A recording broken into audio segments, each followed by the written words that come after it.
एक गांव में एक जमींदार था। उसके पास कई नौकर काम करते थे, जिनमें गांव से लगती एक बस्ती का जग्गू भी था। बाकी मजदूरों के साथ जग्गू भी अपने 5 लड़कों के साथ रहता था। जग्गू की पत्नी बहुत पहले गुजर गई थी। वह एक झोंपड़े में बच्चों को पाल रहा था। बच्चे बड़े होते गए और जमींदार के घर में नौकरी लगते गए। सब मजदूरों को शाम को मजदूरी मिलती थी। जग्गू और उसके लड़के चना और गुड़ लेते थे। चना भूनकर गुड़ के साथ खा लेते थे।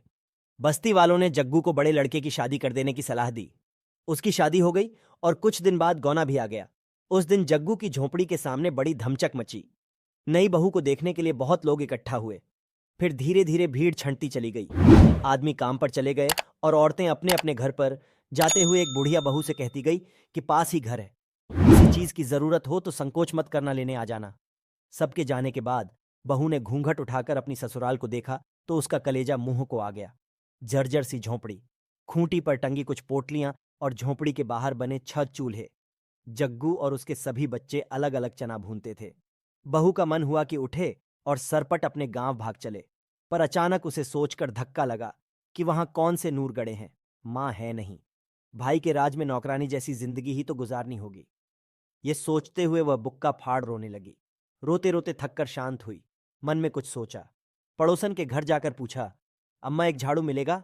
बुढ़िया अम्मा ने झाड़ू, गोबर और मिट्टी दी। साथ में अपनी पोती को भेज दिया। वापस आकर बहू ने एक चूल्हा छोड़ बाकी फोड़ दिए। सफाई कर गोबर मिट्टी से झोंपड़ी लीपी।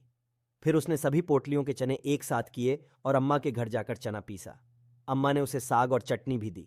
वापस आकर बहू ने चने के आटे की रोटियां बनाई और इंतजार करने लगी।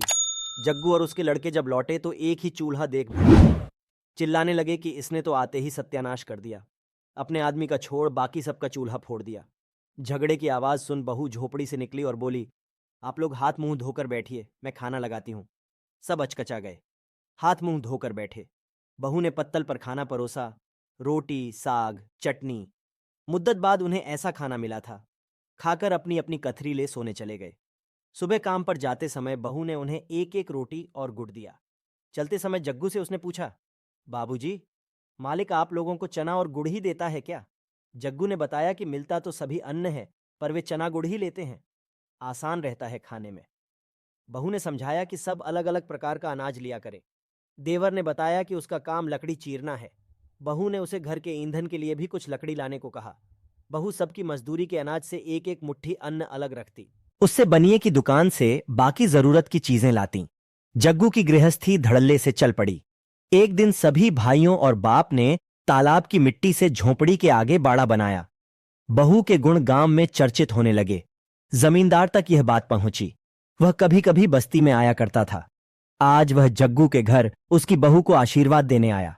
बहू ने पैर छूकर प्रणाम किया तो जमींदार ने उसे एक हार दिया। हार माथे से लगा बहू ने कहा कि मालिक, यह हमारे किस काम आएगा? इससे अच्छा होता कि मालिक हमें 4 लाठी जमीन दिए होते, झोंपड़ी के दाएं बाएं तो एक कोठरी बन जाती। बहू की चतुराई पर जमींदार हंस पड़ा।